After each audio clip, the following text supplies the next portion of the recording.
ang Running Man PH star na si Lexie Gonzalez. Sa gitna ng paglalaro, hala, nahulog! Nabagok pa ako bago mahulog. Ang brutal naman. Kung anong laro yan, abangan mamaya. Grabe, nakakapagod pala to!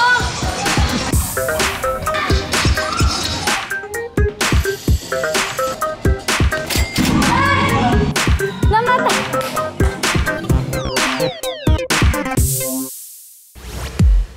Dito tayo sa isang indoor playground mga kaaha.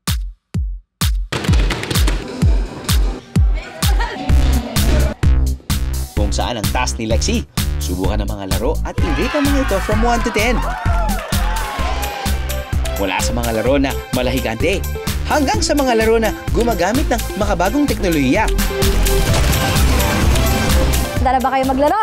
Kasi ako handang-handa na. But, meron tayong 21 games actually here. Pero since hindi natin kaya gawin lahat, pipili lang tayo ng 6 dito sa Spin the Wheel. Pero bago yan, ipapakilala ko muna sa inyo ang mga makakalaro natin today. Eto sila si Julian and si Sir Stephen. Hello, mag-hi naman kayo sa ating mga kaha. Let the games begin mga kaha. Valo job! Nakaposisyon ang mga trampoline sa tapat ng screen kung saan may camera na nakatutok sa players. Sarili niyo mismo ang makikita sa screen mga kaaha. Ang napiling laro ni Lexie, goal na matamaan ng mga lumilipad na ibon.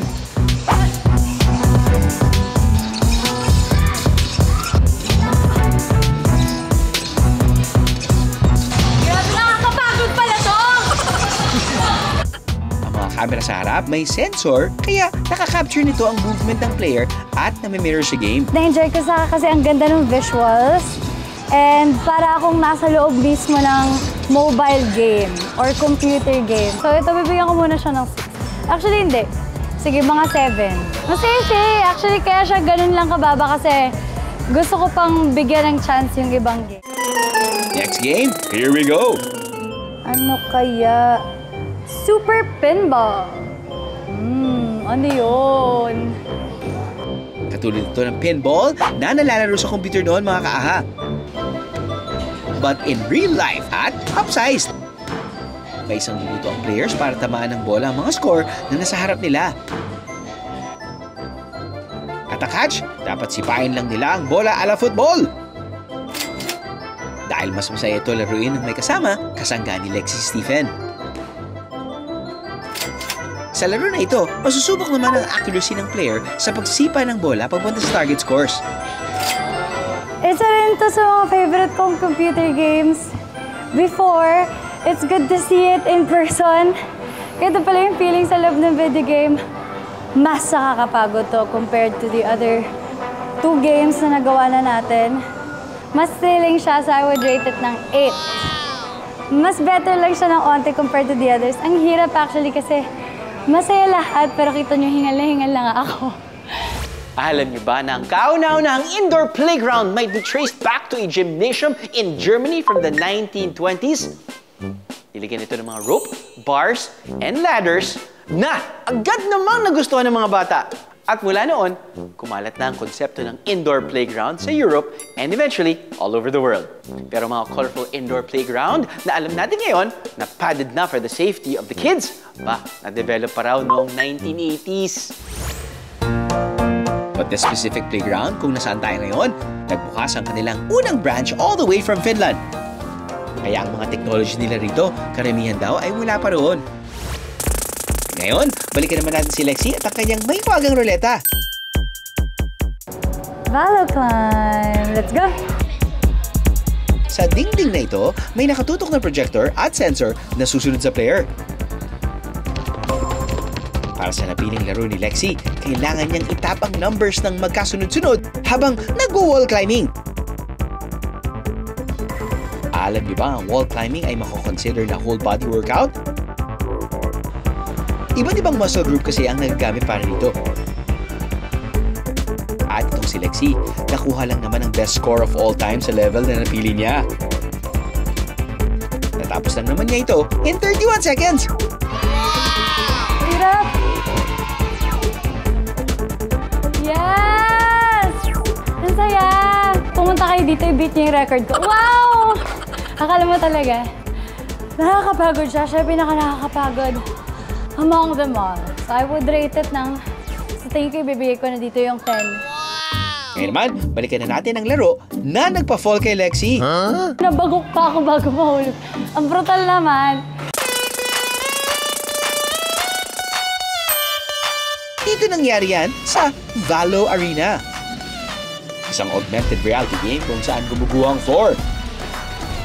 Kailangan ng players makatapak sa mga green tile na considered as safe zones or else mahuhulog siya sa lava. Namatay! Ay! Nabagok pa! Sa arena na ito, may dalawang projector sa magkabilang side na nagdi-display ng images sa screen. Meron din ditong camera na nakasusunod sa bawat galaw ng players kaya nagmumukha silang nasa loob ng game. So cool! Parang saya ng game na to. Ito din pang barkada. So, 10 din ito para sa akin. Akala ko nga chill lang tayo today, enjoy lang. Pero abot ka rin sa point na shucks, I want to win also. Gusto ko makakuha ng points. Ang favorite ko siguro talaga of them all, ito. Nakaka-enjoy siya. Masaya. At dahil mukhang nabitin pa si Lexi sa mga nasubukan niya, ayun! Kung ano-ano pa ang nilaro! May 21 activities lang naman kasi na pwedeng gawin dito ang kids. At kids at heart. So yung mga activities dito sa Super Park, hindi lang siya digital. Of course, may halo din siyang interactive games and lahat talaga ng games dito kailangan gumagalaw ka, hindi ka lang nakatayo. Quality time with the family na makatutulong pa sa ating body? That's a win-win!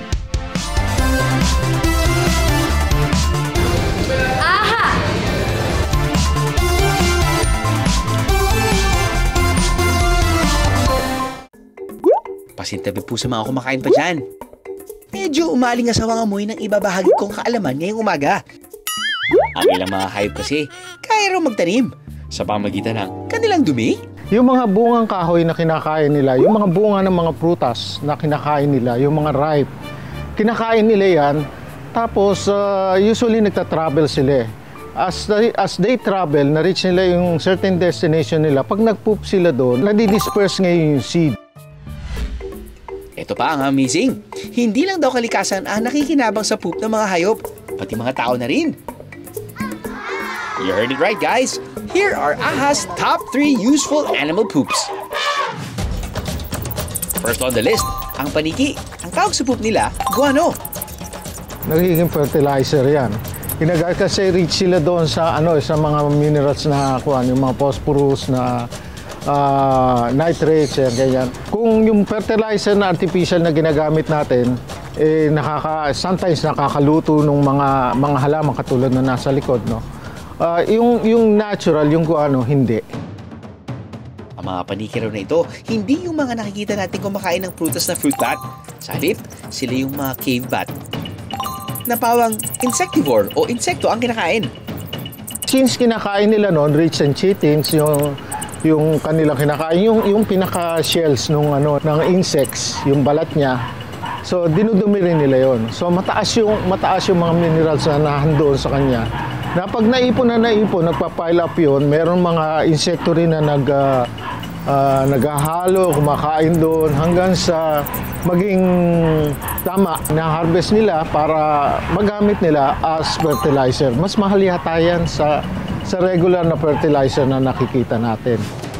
Bukod sa fertilizer, alam niyo ba na ang guano o bat poop ay may mataas na potassium nitrate content na pwedeng gamitin bilang component ng gunpowder? Sa katunayan, ginamit ito ng Amerika noong 1812 war para sa mga bala ng kanilang mga armas. Let's go to the second poop. Ito na ang dambuhalang entrance ng elepante. Ang poop nila ay tinatawag namang dung. Sila rin yung bulldozer ng kapaligiran. Sila, kumbaga, di ba sa bukid meron nag-aararo, nagbubulldozer ng lupa para maging gumalaw ang lupa, maging fertile. Ano bang mga benefits ng poop niya sa tao, yung directly sa tao. Since ang kinakain nila, herbivorous sila, no? Yung fibers and plants and fruits yan, kinakain din nila. Pagka na-digest yan, nagiling na nilang gano'n, pag dinumi nila yan, para siyang mga paper, na yung pulp ng paper na maninipis, o strands, no? Parang giniling na siya. So, i-process mo lang yun, pwede mong gamiting paper. At dahil sa laki ng mga elepante, bigatin din ang inilalabas nilang poop with about 100 kilos a day. Ang isa pang gamit ng dung, perfect sa parating na tag-ulan. Kung saan ang mga lamok, mabilis ang pagdami. Ang natuyong dung, na isasama sa panggatong para makalikha ng usok bilang mosquito repellent. At ang pinakahuli sa ating listahan, ibahin nyo raw dahil imbis na alingasaw, aroma ang dulot nito sa tao. Yes, you guessed it right, civet!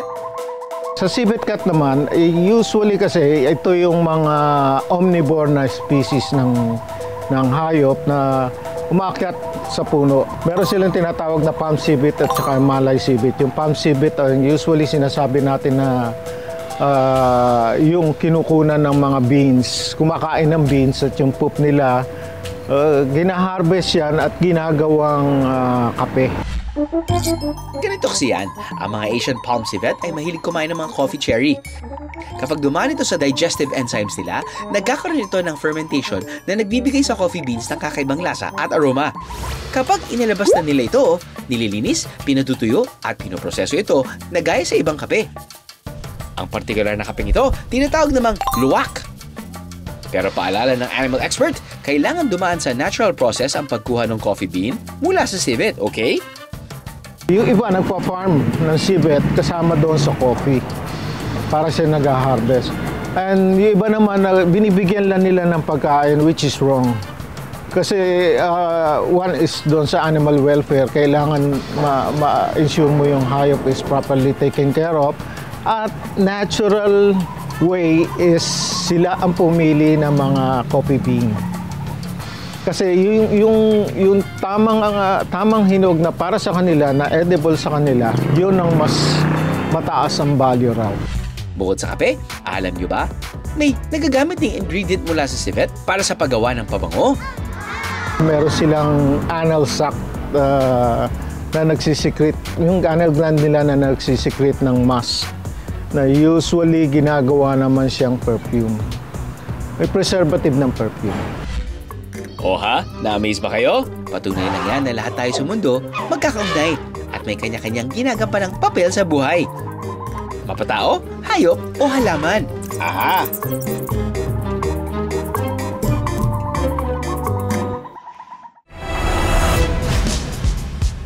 Ano to? Kaya aga-aga? Kwentong matalim na agad? Gusto lang namin kayong paalalahanin guys na ang paglalaro ng blade lubhang delikado ha?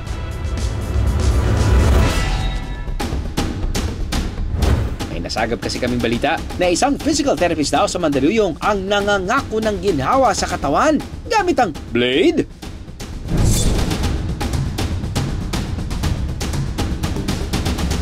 Yung tool na meron ako ay makakatulong sa inyo para sa mga sakit sa katawan, mga stiff neck, or any muscle concern. Kayo mga kaaha, maniniwala ba kayo sa kanya? Ang teacher na si Ariel, 2 linggo na raw iniinda ang stiff neck at sakit sa likod niya. Nakabili ako ng hindi magandang klaseng kama. So, ang nangyayari, parang hindi naging pantay yung pagtulog ko. Kaya nang marinig ang pangakong ginhawa, na-curious daw siya. Nakita ko yung blade eh. Parang kaya niyang kumitilan tao. To be honest, medyo nag-hesitate ako dahil parang ang laki ng blade eh. Nakakuha kami ng ilang impormasyon tungkol sa blade na ginagamit niya. May laki ito na nasa isang dangkal. Simbigat ng malalaking kutsilyo. At kapal na tulad sa hawakan ng kubyertos. Wow, medyo scary! Ano naman ang kaya nitong gawin sa katawan natin? Sa aming pag-iimbestiga, nahanap namin ang isa sa mga naniwala raw sa talim ng pangakong matatapyas nito ang sakit ng kanyang katawan. Ang kanyang karanasan, ibubunyag niya raw sa AHA. No guys, hindi siya scam. It's legit. Physical therapist siya and sobrang galing. Prank naman pala ang pananakot ng blade na ito dahil sa itsura lang ito'y nakakasindak. Pero wala naman daw talaga itong talim. Ito ang blade therapy. At first, natatakot ako kasi akala ko baka masakit or what. Hindi naman pala. Kasi yung edge ng blade niya is sobrang smooth. Na-prank naman tayo ng blade. Ang pangako raw nitong pagtanggal ng mga sakit sa katawan. Walang halong prank. Being a cook or chef, lalo na sa mga 5-star hotel, sobrang heavy and ang hirap ng work. Ilang therapy na nga raw ang sinubukan niya, pero hindi raw lubusang tumatalab.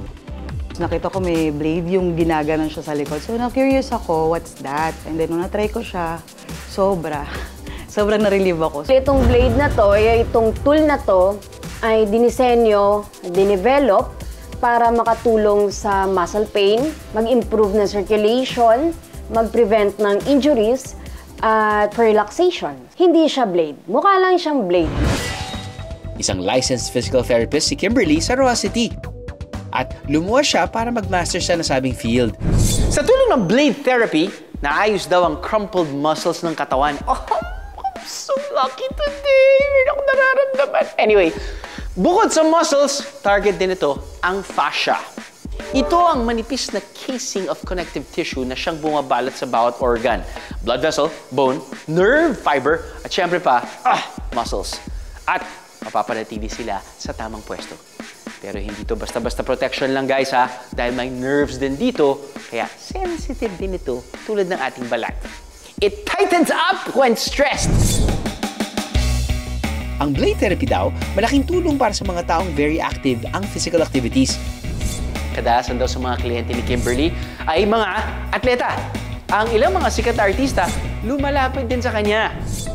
Sige na nga, magpapauna na akong sumalang sa blade na yan. Sakto at medyo may iniinda ako ngayon. Hindi ako makagalaw ng mabuti. Parang may something dito sa... basta parang generally iniisip ko stiff neck, pero alam ko nanggagaling yung sakit dito sa may shoulder blade. Paggising ko, it could be the way I slept with the kids. Pwede din sa pillow. So, pwede yung pillow mo is too high or too low. Rico! Andali lang. Okay. You start from here. Yes, kasi part siya ng muscle actually. So yung muscle na, yung traps na masakit sa'yo is from here din siya.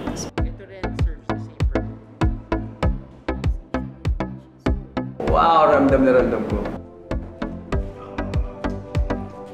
Ang pamumula ng balat, normal lang daw.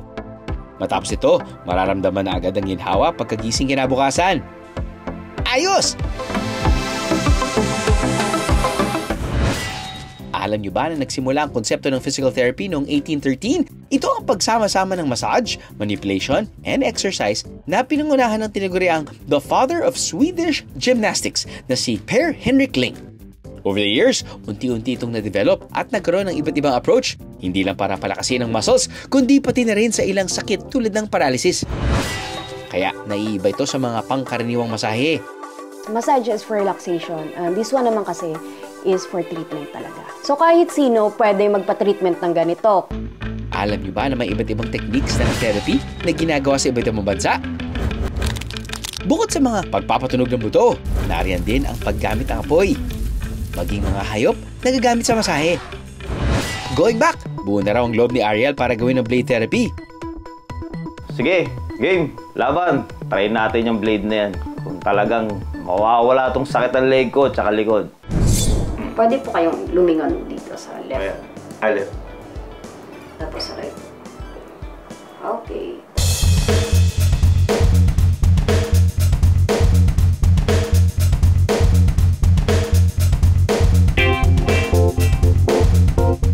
Matapos ang isang oras, Patingin nga po sa right.